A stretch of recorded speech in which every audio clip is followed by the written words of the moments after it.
పల్నాడు జిల్లాలో రెండు రాజకీయ కుటుంబాల మధ్య సాగుతున్న మాటల యుద్ధం ప్రకంపనలు సృష్టిస్తోంది.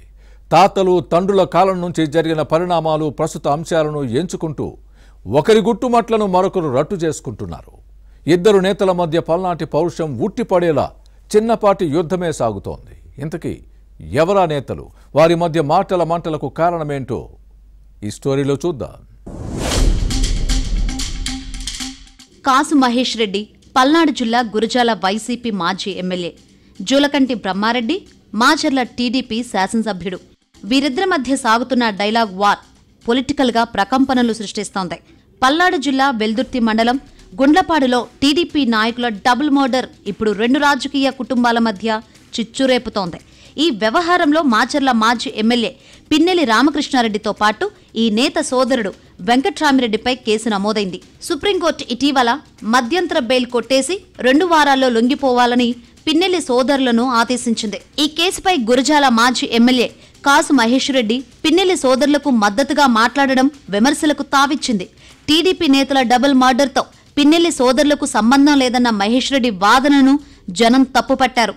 పిన్నెల్లి రామకృష్ణారెడ్డి మాచర్లను ఎంతో అభివృద్ధి చేశారని చెప్పడంతో అది నోరా తాటి మట్ట అనేవారు లేకపోలేదు. పోలీసులతో తప్పుడు కేసు పెట్టించి ఛార్జ్షీట్లో పిన్నెల్లి సోదరుల పేర్లు చేర్పించారని మహేష్ రెడ్డి ఆరోపణలను జనం ఈసరించుకున్నారు. నలుగురు నవ్విపోదురుగాక నాకేటి సిగ్గు అన్నట్లు ఈ నేత వ్యవహరించారన్న వ్యాఖ్యలు ఉన్నాయి. టీడీపీ నేతల హత్య కేసుపై సీబీఐ విచారణ చేస్తే అసలు నిజాలు బయటకొస్తాయన్న వాదాన్ని మహేష్ రెడ్డి వినిపించారు. అప్పుడు పిన్నెల్లి సోదరులు మరింత అడ్డంగా బుక్కయ్యే అవకాశం ఉంటుంది. అంతటితో ఆగని కాసు మాచర్ల ఎమ్మెల్యే జూలకంటి బ్రహ్మారెడ్డిపై ఘాటుగా విమర్శలు చేశారు.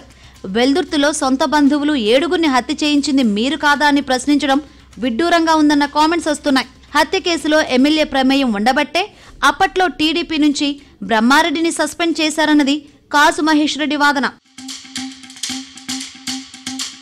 ఇక కాసు మహేష్ రెడ్డి ఆరోపణలపై మాచర్ల టీడీపీ ఎమ్మెల్యే జూలకంటి బ్రహ్మారెడ్డి కూడా ఘాటుగానే స్పందించారు. ఏకంగా నరసరావుపేటకు వచ్చి మీడియా సమావేశం పెట్టి కాసు మహేష్ రెడ్డిని ఫుట్బాల్ ఆడుకున్నారు.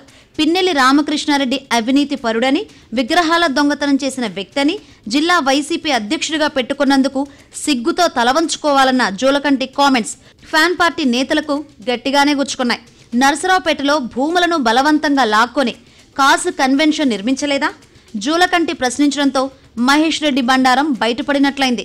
కాసు కన్వెన్షన్ నిర్మాణానికి గురజాలలో అక్రమంగా సంపాదించిన డబ్బులు ఖర్చు పెట్టారన్న మాచర్ల ఎమ్మెల్యే మాటలు కాసుకు కాస్త గట్టిగానే తగిలాయి.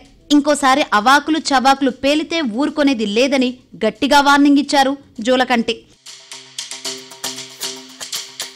ఇలా ఇద్దరి మధ్య మాటల యుద్ధం కాస్త చివరకు వ్యక్తిగతంగా మారిపోయింది. జూలకంటి వ్యాఖ్యలపై కాసు మహేష్ రెడ్డి మరోసారి ఘాటుగా స్పందించారు. కాసు రాఘవమ్మ, బ్రహ్మానందరెడ్డి పేర్లతో ఉన్న సొసైటీలో కొంత భాగం కాంప్లెక్స్ కట్టుకోవచ్చని ప్రభుత్వమే జీవో జారీ చేసిన విషయాన్ని గుర్తు చేశారు. కాసు మాల్ కడితే కొందరు కోర్టెక్కితే తామే గెలిచామన్నది ఈ మాజీ ఎమ్మెల్యే మాట. కాసు మాల్ ద్వారా వస్తున్న డబ్బుతో విద్యా సంస్థలు నడుపుతున్న విషయాన్ని ప్రస్తావించారు. అంతటితో ఆగని కాసు అసలు మాచర్లను అభివృద్ధి చేసింది తమ తాత బ్రహ్మానందరెడ్డి అని గుర్తు చేశారు. జూలకంటి బ్రహ్మారెడ్డి తండ్రి నాగిరెడ్డికి 1978లో ఎమ్మెల్యే సీటు ఇప్పించింది బ్రహ్మానందరెడ్డినని చెప్పుకొచ్చారు. ఎమ్మెల్యేగా గెలిచిన ఏడాదిన్నరలోనే 10 కోట్లు ఖర్చు పెట్టి కొడుకు పెళ్లి ఎలా చేశారని జూలకంటిని కాసు ప్రశ్నించారు. బ్రహ్మారెడ్డి జూలకంటి కాదని జూలకంత్రి అని ఆరోపించడం ఒకరి గుట్టు మరొకరు రట్టు చేసినట్లుగా అయింది. మరోవైపు కాసు మహేష్ రెడ్డి వ్యక్తిగతంగా టార్గెట్ చేయడంతో జూలకంటికి ఎక్కడో కాలింది. దీంతో బ్రహ్మారెడ్డి కూడా అంతే స్థాయిలో కౌంటర్ ఇచ్చారు. జూలకంటి కుటుంబం అంటే ఏంటో పల్నాడులో ప్రజలకు తెలుసునన్నారు. తన తండ్రి జూలకంటి నాగిరెడ్డి 1964లోనే ఎమ్మెల్యేగా గెలిచారన్నారు. గురజాల నుంచి కూడా నాగిరెడ్డి శాసనసభ్యుడిగా గెలిచిన విషయాన్ని గుర్తు చేశారు. తర్వాత తన తల్లి జూలకంటి దుర్గాంబ ఎమ్మెల్యేగా పనిచేశారని, తర్వాత తనను ప్రజలు ఎన్నుకున్నారని చెప్పుకొచ్చారు. తాను నిజంగా కంత్రినైతే పల్నాడు జిల్లాలో వైసీపీకి ఎప్పుడో నో ఎంట్రీ బోర్డు పెట్టేసేవాళ్ళమన్నారు. మాట్లాడితే నాగార్జున సాగర్ కట్టించింది తామేనని గొప్పలు చెప్పుకోవడం కాసు కుటుంబం మానుకోవాలని మండిపడడంతో పాటు ఈ ప్రాజెక్టుకు ఆద్యుడు ముక్త్యాల రాజా అని గుర్తు చేశారు. అంతటితో ఆగని జూలకంటి అసలు కాసు కుటుంబంలో మరణించిన వ్యక్తికి సమాధి కోసం చందాలు వసూలు చేసిన చరిత్ర కాసు కుటుంబానిదన్న ఆరోపణపై రాజకీయంగా రచ్చ జరుగుతోంది. ప్రకాశం జిల్లా చందవరం మ్యూజియంలో విగ్రహాలు దొంగతనం ఎవరు చేశారో తెలుసుకొని మాట్లాడాలన్నారు. దమ్ము ధైర్యముంటే మాచర్ల నియోజకవర్గం అభివృద్ధిపై చర్చకు సిద్ధమని సవాల్ విసరడంతో రచ్చ రంబోలవుతుంది. ఇలా పల్నాడు జిల్లాలో 2 రాజకీయ కుటుంబ నేతల మధ్య వార్ వ్యక్తిగతంగా మారింది. ఇద్దరు నేతల మధ్య వివాదం ఇప్పుడు వైసీపీ టీడీపీల మధ్య పొలిటికల్ హీట్ పెంచుతుంది.